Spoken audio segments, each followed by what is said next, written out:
My favorite listener interaction is actually an interesting one. I had a 10-year-old girl come up to me at a charity event, and she was just like, "Oh, Ann Hudson, it's so great to meet you, and you're one of my favorite people on the radio. I love listening to you every day, but I was really disappointed in you and what you had to say about an award show." I was recapping an award show on this particular day, and I was just commenting about how one of the female artists came out all dressed up to the nines, like just think almost like a Kate Middleton demure, just very fancy dressed, but then was sitting on a stool with like her legs wide open and whatever. So I just remember on the show in particular, I just kind of was making a comment about that, and it just crushed me that something I said had, hurt this 10-year-old girl. And while it was one of the more jarring listener interactions, it's actually my favorite because I learned so much from her in that moment. And I have honestly thought more about things that I say moving forward when I'm talking on the radio, because it didn't move the needle anything to make those comments. I mean, she looked gorgeous. I should have just focused on that. So it was jarring, but the most learning and one of my favorite listener interactions because I grew and I changed in that moment. That answer was like... There's been a lot of tough on-air moments. They're usually centered around tragedies that are happening and unfolding live when you're on the air. Most recently, the Central Texas floods. I'm right there in Austin, Texas when all of that's happening, and I have friends of friends' parents that are missing their daughters from the Camp Mystic floods. Sorry. See, it's still hard for me even to just talk about, but these parents that are desperately trying to find their children and just praying that they're alive and begging me to just say their name on the radio in hopes that someone finds them. And I did that for them, and I think we all kind of knew, and it's really hard. Those things are really, really hard. Any live on-air oops moments, we could be here all day doing that, but I'm definitely infamous for just like reading, not thinking before I speak sometimes. I've had a real amazing moment where I called a pizzeria a pizzaria. That still haunts me and follows me. Or the time I gave Jesus a shout out on the radio because I just like read it really fast. And it was right after Easter, so I had Jesus in my mind, but obviously it was Jesus. I've made some real mortifying, embarrassing moments like that happen on the radio. All right, so the most unforgettable or unexpected guest was actually Taylor Swift. It's really before anyone knew who she was. She was 16, and her mom just showed up to the station. The front desk lady was like, "Hey, there's a girl named Taylor Swift here. You want to put her on the show?" And I was like, "I think that's that girl that released that song, I messed up again." You could just start from that. Okay.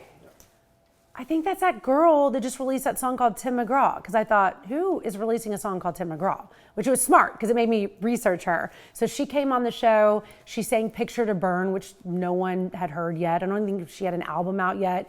And I was just so impressed with her. I remember thinking, and it seems cliche now, because she's a bona fide superstar, but I remember the time thinking, this girl is gonna be so famous. Like, she's the most amazing thing ever. And I was used to interviewing a bunch of people, so I just really thought that. And I am still just so proud of her. I feel like I was there from the beginning. She has no idea who I am, but I love her and I'm proud of her.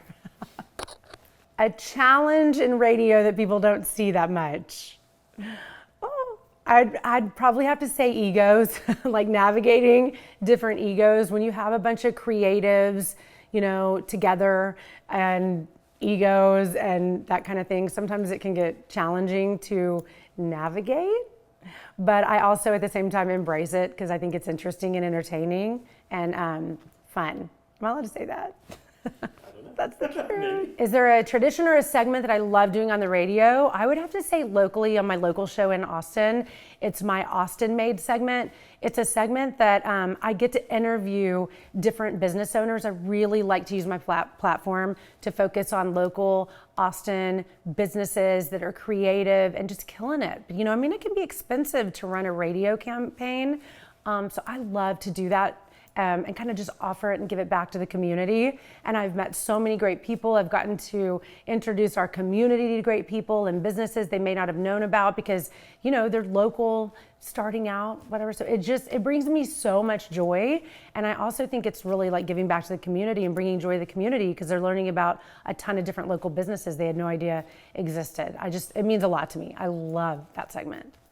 If I could relive one radio moment, what would it be? It would definitely be getting hired in the first place. Right out of college, I got hired to be a traffic reporter in Austin, Texas on 6 radio stations. And I just remember how exciting that was. I was like, I have the entire world in front of me. And while, you know, starting out as a traffic reporter is, you know, considered not like the best spot on the radio. No offense to you traffic reporters, I love you. Like I think it's the best.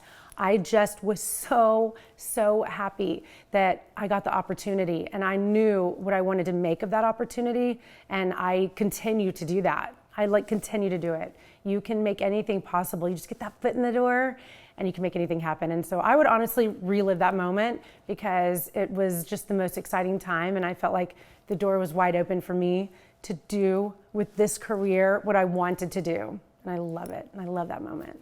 The one radio tradition I hope never goes away is that we stay on the radio with everything changing so much and everything going digital. There's just something so organic and authentic about good old terrestrial radio that you can just turn on and you have your like best friend that's lived in your market forever. And I love that about radio. I love that connection.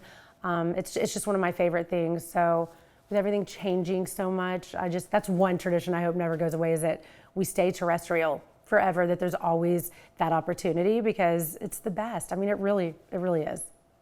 My favorite part about being a part of the iHeart Radio family is the opportunities. The opportunities at iHeart Radio are endless. I love it. They're embracive. If you have ideas, visions, you can bring it to them. They will implement them. At least I know with the people that I work with directly in my neck of iHeart Radio, they are so great. It just feels like a community that works together to innovate and be creative and just the opportunities with all the different events that we have going on. And they want to watch you as a radio personality grow and do good things. So I love that about iHeart Radio.